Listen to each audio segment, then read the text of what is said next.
Okay. Hello, Deepti, and thank you for agreeing to come and have a little chat with me. So, I wanted to ask you first up, what was life like before you started working with me? What sort of challenges, pains, frustrations, that sort of thing? What were you facing when we first started working together? Well, hi everybody. I've just felt discombobulated is your word, I think. Yeah. Just not thinking straight, just foggy all the time, and I just felt like weighed down quite badly, and nothing I seemed to be doing seemed to be working, and I just felt a bit bleh. That's the only way I can say it. There's just Yeah. nothing, I can't think of a word that I can describe how I was feeling. I was living life, smiling, doing my job, but it was all sort of a face, a mask. But internally, there was a lot of turmoil and, you know, mixed feelings and a spaghetti inside my tummy, Mm. sort of thing. Mm. And what was your experience as you went through the program, Deepti? Did you have any It epiphanies as you went through? took me a little while to actually get into it and loosen up and actually allow myself to feel what I felt. Um, but once I did, and once that moment came, it was a big one for me, but small for other people saying, oh, she's opening up a little bit more, which then allowed me to open up more. It then allowed me to actually think about what I'm actually feeling instead of allowing what other people expect me to feel or Mhm. thinking that's what other people want me to feel. I actually started feeling what I want to feel and what I want to do. And it came all about me and loving me, and which I hadn't realized, but I hadn't done for a long time because I was too busy being what other people expected me to be. So Mm. that was my one. There's been lots of little moments, but that was the one moment for me which really says, oh, you deserve it. And I've always said to myself, I deserve more, but I wasn't actually feeling it right in here, and that's helped me out so much.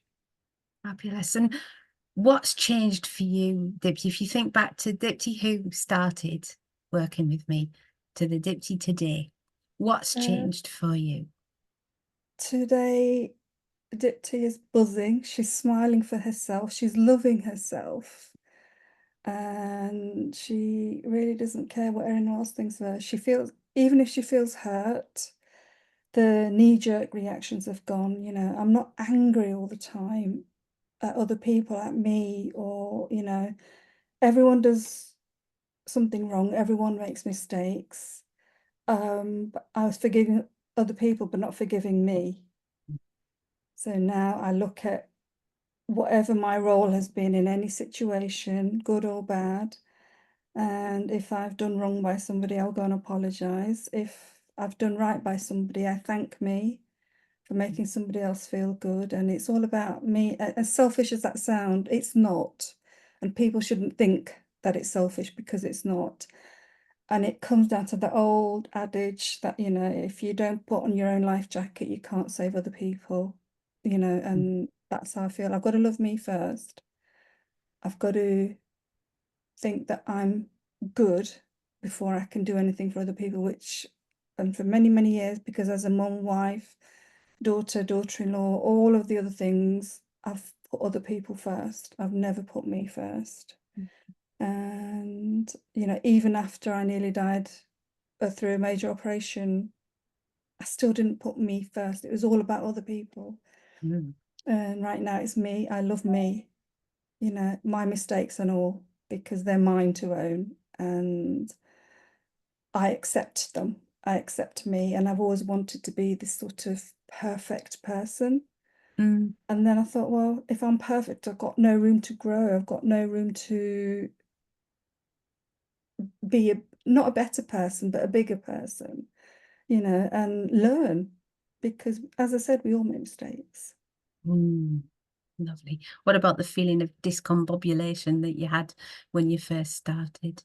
Um, it's slowly dissipating, you know.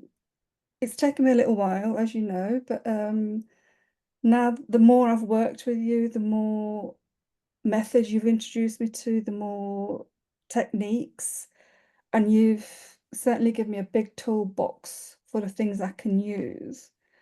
But I must admit, the one thing that really helps me on a day-to-day basis is the breathing, you know, and loving myself. That's an ongoing thing you need to do. But you know, you come to a point in the day, you think, oh my God, I really can't cope with this right now, or nothing's going right. And that happens because life is life at the end of the day. I'm able to start my breathing, and I'm not sort of getting flustered and thinking, oh my God, I can't cope with this. I say, well, if I can't cope with it, that's fine.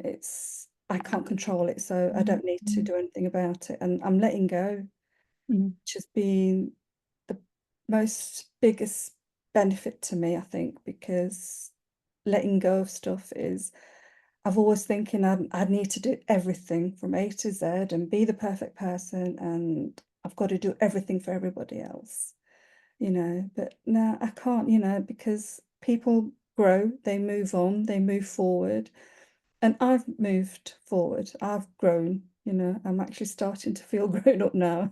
At the grand old age of 61, I'm actually feeling like I'm in control of me, you know, and it's always been sort of about pleasing other people. Yeah, And that I love pleasing other people. That's my one thing, is making other people happy. But I've also found out, for me to make other people happy, I've got to make me happy first. And that's the biggest lesson to learn. So thank you. thank you, Dipti. What would you say to somebody who's going through similar situation to the one to what you were in when we first started working together? What would you say to them? I would say don't hesitate, because we have a perception of ourselves, I think, of who we're meant to be and how you're brought up. And although there's nothing wrong in that, you know, my parents were lovely people and I grew up in a loving household, but I'm spotting things which I didn't realize were causing me issues in my later life. And I know my parents love me, and but you know, you grow up in a certain condition, I think, and you need to realize that you don't need to live by your parents can be wonderful people, but you don't need to be like them. You know, your family is one way, but you don't need to be like them. You can be that person you want to be and still be part of your family, still be part of your community, still be part of your friend circle and everything. But you have to be true to yourself, and Mm. just don't hesitate, because Sarah's been so persistent with me and she's persevered through my stubbornness, and it's just been the best thing ever. I cannot recommend it enough. It's, you know, you have to do it for yourself, do it for your family, do it for your loved ones, do it for the future you, Mm. because you deserve it. That's all I can say. Everyone deserves it, and everyone deserves to be happy, you know. And right now, today, at this very moment in time, I am so, so happy. And I haven't been happy for a long, long time, which I didn't realize. You know, you live your life and you're smiling and you're laughing and you're joking with people and you're living your life and you think you've got the perfect life. But inside, if you don't talk about it, if you don't learn from it, that will hold you back. And if you want to achieve things in life, go for it, because everyone deserves it. And I'm crying, but I am so, so happy right now. It is just the most amazing feeling. Thank you, Dipti. Thank you Thank so you. much, my darling. Thank you. Thank you. Thank you. You really, I feel like I've given birth to myself again, you know, and I can be me again, and I don't need to worry about, and I don't need to control everything, you know, as mums, as wives, as daughters-in-law, and everything else that is put upon you. You feel you have to do perfect for everybody. You don't, and you can't control everything. You know, people are people at the end of the day. So let it go. Thank you, my love. Thank you Thank so you. much, Dipti. Thank you. Thank you.